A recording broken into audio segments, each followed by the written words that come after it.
Hello students, 10th class maths chapter 6 exercise 6.3 first problem. మనకి ఇలా compare చేయమని ఒక 2 ట్రయాంగిల్స్ ఇస్తున్నారు. వాటి యొక్క సైడ్స్ ఈక్వల్ అవుతాయా, యాంగిల్స్ ఈక్వల్ అవుతాయా అనేది మనం ప్రూవ్ చేయాలి. అయితే మనకి థీరం 6.2 6.3 అవి ఏం చెప్తాయి అంటే, ఇలా ఒక 2 ట్రయాంగిల్స్ మనం తీసుకున్నప్పుడు దానిలో గనక యాంగిల్స్ అనేవి ఈక్వల్ అయితే యాంగిల్ సిమిలారిటీ క్రైటీరియా అంటే వాటి యొక్క యాంగిల్స్ అనేవి గనక ఈక్వల్ అయితే వాటి యొక్క కరెస్పాండింగ్ సైడ్స్ అనేవి సిమిలర్ అవుతాయి. అప్పుడు ఆ రెండింటిని మనం సిమిలర్ ట్రయాంగిల్స్ అంటాం. అట్ ది సేమ్ టైం ఈ సైడ్స్ ఏవైతే మనకి ఇస్తున్నారో 2 ట్రయాంగిల్స్లో వాటి యొక్క సైడ్స్ అనేవి సైడ్ కరెస్పాండింగ్ సైడ్స్ కనుక ఈక్వల్ అయితే వాటి యొక్క కరెస్పాండింగ్ యాంగిల్స్ కూడా ఈక్వల్ అవుతాయి. దాన్ని కూడా మనం సిమిలర్ ట్రయాంగిల్స్ అంటాం. అలాగే at the same time side angle side for example ఇలా మనకు ఒక యాంగిల్ ఇచ్చారు. యాంగిల్ ఇచ్చినప్పుడు ఈ యాంగిల్కి టచ్ అయ్యే ఈ 2 సైడ్స్ ఏమైతే ఉన్నాయో అవి కూడా మనకి ఈక్వల్ అవుతాయి. సేమ్ ప్రపోర్షన్స్లో ఉంటే 2 ట్రయాంగిల్స్ సిమిలర్ ట్రయాంగిల్స్ అవుతాయి. సో ఆ మూడింటిని బేస్ చేసుకొని ఇప్పుడు ఇచ్చిన ప్రాబ్లమ్స్ని మనం సాల్వ్ చేస్తాం. సో ఫస్ట్ ప్రాబ్లంలో మనకి ఇలా 2 పిక్చర్స్ ఇచ్చారు. ఇవి సిమిలర్ ట్రయాంగిల్స్ అవునా కాదా మనం ప్రూవ్ చేయాలి. So triangle ABC, triangle PQR. ఇందులో కనుక మీరు అబ్జర్వ్ చేసుకుంటే triangle A equal to triangle P equal to 60 degrees, ఎందుకంటే రెండు 60. At the same time triangle B equal to triangle Q equal to 80 degrees, triangle C equal to triangle R equal to 40 degrees.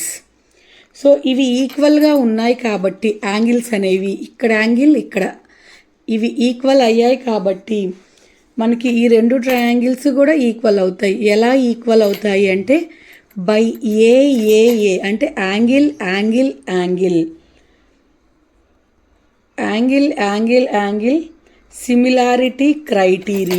Similarity of criterion. So ఈ theorem ప్రకారం angle similarity of criterion triangle ABC similar to triangle PQR. ఆ theorem స్టేట్మెంటే ఇది చెప్తుంది. Next second problem. ఇలా 2 triangles ఇచ్చారు. ABC అనే triangle, PQR అనే ట్రయాంగిల్. మనకి ఈ సైడ్స్ ఇచ్చారు. సో ఈ సైడ్స్ అనేవి ఈక్వల్ అయితే ఆటోమేటిక్గా ఈ 2 ట్రయాంగిల్స్ అనేవి మనం ఈక్వల్ అని చెప్పవచ్చు. మీరు అబ్జర్వ్ చేసుకుంటే ఈ ట్రయాంగిల్ ఇలా ఉంది, ఈ ట్రయాంగిల్ ఇలా రివర్స్లో ఉంది. కాబట్టి వీటి యొక్క సైడ్స్ని మనం కరెక్ట్గా వేసుకోవాలి. మీకు ఇంకా క్లియర్గా చెప్పాలి అంటే ఈ ట్రయాంగిల్ కూడా ఇలా ఉంటుంది అని తీసుకోవాలి మీరు. సో తీసుకుంటే అప్పుడు మనకి కరెక్ట్గా అర్థమవుతుంది. So in triangle ABC and triangle PQR ఈ 2 ట్రయాంగిల్స్లో కరెక్ట్గా రాసుకోవాలండి. ఏబి అనే ఈ సైడ్ బై అటు సైడ్ ఏమవుతుంది అంటే క్యూఆర్, ఎందుకంటే ట్రయాంగిల్ మనకి ఇలా రావాలి కాబట్టి. ఏబి వాల్యూ ఎంత అంటే 2, క్యూఆర్ వాల్యూ ఎంత అంటే 4, క్యాన్సిల్ చేసుకుంటే 1/2. అలాగే బీసీ బై పిఆర్, బీసీ అంటే ఈ సైడ్ 2.5 దానికి ఈక్వల్, ఇది కిందకి ఇలా వస్తుంది కాబట్టి ఈ సైడ్ పిఆర్ అవుతుంది కాబట్టి 5, ఇది కూడా వాల్యూ 1/2. అలాగే AC by PQ, AC value ఎంత అంటే నాకు 3 బై పీక్యూ వాల్యూ ఎంత అంటే మనకి పీక్యూ వాల్యూ కనుక మనం తీసుకుంటే 6, సో 1/2. మీరు అబ్జర్వ్ చేసుకుంటే ఆల్ సైడ్స్ మనకి ఇక్కడ ఈక్వల్గా వచ్చినాయి అంటే సైడ్స్ బై ఎస్ఎస్ఎస్ అంటే సైడ్ క్రైటీరియన్ ఆఫ్ సిమిలారిటీ. ఇది థీరం అండి. ఈ థీరం ప్రకారం సైడ్ థీరం ప్రకారం మనకి ఏమవుతుంది అంటే triangle ABC similar to triangle PQR. ఇప్పుడు థర్డ్ ప్రాబ్లం చూద్దామండి మనం. సో థర్డ్ ప్రాబ్లం కూడా 2 ట్రయాంగిల్స్ ఇచ్చారు మనకి. ఈ 2 ట్రయాంగిల్స్లో మీరు అబ్జర్వ్ చేసుకుంటే సైడ్స్ ఇచ్చారు. సో ఈ సైడ్స్ చెక్ చేద్దాం మనం. ఈక్వల్గా వస్తే సిమిలర్, లేదు అంటే లేదు. సో ఇన్ ట్రయాంగిల్ ఎల్ఎంపి అనే ట్రయాంగిల్ ఇచ్చారు అండ్ ట్రయాంగిల్ డిఈఎఫ్. ఈ రెండిట్లో మీరు ఒక్కసారి అబ్జర్వ్ చేసుకుంటే ఎల్ఎం బై ఇక్కడ సైడ్ మనకి యాజ్ ఇట్ ఈజ్ ఉంది. ట్రయాంగిల్స్ రెండు కూడా సేమ్గా ఉన్నాయి కాబట్టి LM by DE, LP by DF, MP or PM ఏదైనా రాసుకోవచ్చు బై ఈఎఫ్. ఇవి రాసుకొని చూద్దాం. So LM by DE equal to దాని వాల్యూ ఎంత అంటే 2.7/4. అది నాకు క్యాన్సిల్ అవ్వట్లేదు. MP by EF, MP value 2, EF value 5, అది కూడా నాకు క్యాన్సిల్ అవ్వట్లా. LP by DF, LP value మనకి 3 అవుతుంది, డిఎఫ్ వాల్యూ 6, క్యాన్సిల్ చేసుకుంటే 1/2 వచ్చింది. మీరు అబ్జర్వ్ చేసుకుంటే ఇక్కడ ఏ వాల్యూ కూడా ఈక్వల్ అవ్వలేదు. ఈక్వల్ అవ్వలేదు అంటే మనం ఏమీ రాయలేం దీనికి. So LM by DE not equal to అయ్యింది, MP by EF not equal to LP by DF. ఏ సైడు కూడా ఈక్వల్ కాలేదు. ఈక్వల్ కాలేదు కాబట్టి triangle LMP not similar to triangle DEF. ఎందుకంటే ఏ సైడు ఈక్వల్ కాలేదు మనకి.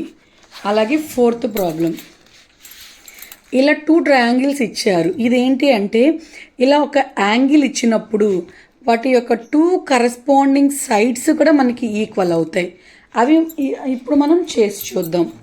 ఫస్ట్ మనం తీసుకుందాం ఏంటి అంటే సైడ్ ఎన్ఎం బై పీక్యూ.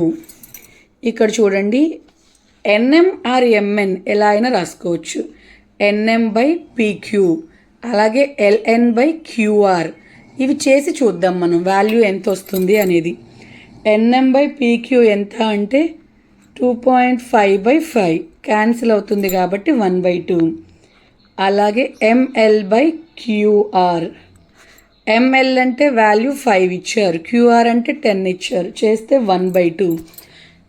ఇంకొక సైడ్ ఇవ్వలేదు. ఎందుకు ఇవ్వలేదు అంటే యాంగిల్స్ ఇచ్చారు మనకి, angle M, angle Q. So angle M equal to angle Q equal to value ఇచ్చారు, రెండు ఈక్వల్ అయినాయి 70 degrees. సో ఇలా అయినాయి కాబట్టి ఇక్కడ చూడండి బై ఎస్ఏఎస్ అంటే సైడ్ యాంగిల్ సైడ్. మీరు ఏఎస్ఎస్ అని మాత్రం పెట్టకూడదు, ఎస్ఏఎస్ అనే పెట్టాలి. సో ఇక్కడ మనకి అవన్నీ ఈక్వల్ అయినాయి కాబట్టి triangle NML similar to triangle PQR. ఇది ప్రాబ్లం. ఫిఫ్త్ ప్రాబ్లం, మీరు ఫిఫ్త్ ప్రాబ్లం అబ్జర్వ్ చేసుకుంటే మనం చేయాల్సిన అవసరమే లేదు. ఎందుకు అవసరం లేదు అంటే ఇక్కడ చూడండి ఏబిసి అనే ట్రయాంగిల్, ఇక్కడ డిఈఎఫ్ అనే ట్రయాంగిల్, ఇక్కడ యాంగిల్ ఇచ్చారు కానీ మనకి ఈ సైడ్ అనేది ఇవ్వలేదు. ఈ సైడ్ ఇవ్వనప్పుడు మనం ఈక్వల్గా ఉందా లేదా అనేది ఎలా ఫైండ్ అవుట్ చేస్తాం? వాల్యూ ఉంటే ఎయిదర్ ఈక్వల్ అవుతుందని లేదా నాట్ ఈక్వల్ అని ఫైండ్ అవుట్ చేస్తాం. వాల్యూ ఇవ్వలేదు కాబట్టి given triangle ABC and triangle EF DAF are not similar triangles. ఎందుకంటే వాల్యూ ఇవ్వలేదు కాబట్టి not similar triangles. Sixth problem, ఇక్కడ కూడా మనకి 2 ట్రయాంగిల్స్ ఇచ్చారు. ఈ ట్రయాంగిల్లో 2 యాంగిల్స్ ఇచ్చారు, ఈ యాంగిల్ ఇవ్వాల. 2 యాంగిల్స్, ఈ యాంగిల్ ఇవ్వాల. ఇది ఫైండ్ అవుట్, ఈ ఇచ్చిన 2 యాంగిల్స్ ఈక్వల్. ఇది ఫైండ్ అవుట్ చేసుకుంటే ఈక్వల్గా వస్తే 2 సిమిలర్ అవుతాయి, లేదు అంటే లేదు. ఎలా ఫైండ్ అవుట్ చేయాలి అంటే మనకు తెలుసు, ఒక ట్రయాంగిల్లో ఉన్న 3 యాంగిల్స్ కూడా 180 degreesకి ఈక్వల్ అవుతాయి. సో దాన్ని చేసుకుందాం. ఏంటి అంటే ఫస్ట్ ట్రయాంగిల్ డి, ట్రయాంగిల్ ఈ, ట్రయాంగిల్ ఎఫ్ ఈక్వల్ టు 3 కలిపితే ఎంత ఉండాలి అంటే 180 degrees ఉండాలి. అందులో యాంగిల్ డి అనేది 70 degrees, ఈ అనేది 80 degrees, యాంగిల్ ఎఫ్ అనేది మనం ఫైండ్ అవుట్ చేయాలి, అది 180 degrees అయ్యింది. సో 70 ప్లస్ 80 అంటే 150 degrees plus angle F equal to 180. So plus 180 అనేది ప్లస్ 150 అనేది ఆపోజిట్ సైడ్కి వెళ్తే మైనస్ 150 అవుతుంది. సో యాంగిల్ ఎఫ్ వాల్యూ ఎంత వచ్చింది అంటే 30 డిగ్రీస్ వచ్చింది. అలాగే దీనిలో కూడా మనం ఫైండ్ అవుట్ చేసుకుందాం. Angle P plus angle Q plus angle R equal to 180 degrees. Angle P value మనకు తెలీదు, యాంగిల్ క్యూ వాల్యూ తెలుసు 70 డిగ్రీస్, యాంగిల్ ఆర్ వాల్యూ కూడా 80 degrees equal to 180. Angle P plus 150 degrees equal to 180 degrees. So angle P ఈ 150 degrees ప్లస్లో ఉంది కాబట్టి opposite సైడ్కి వెళ్తే మనకి మైనస్ అవుతుంది. సో యాంగిల్ పి వాల్యూ ఎంత వచ్చింది 30. మీరు అబ్జర్వ్ చేసుకుంటే అన్ని యాంగిల్స్ మనకి ఇక్కడ ఈక్వల్ అయ్యాయి. 30 అన్నీ ఈక్వల్ అయ్యాయి కాబట్టి by AAA angle similarity criterion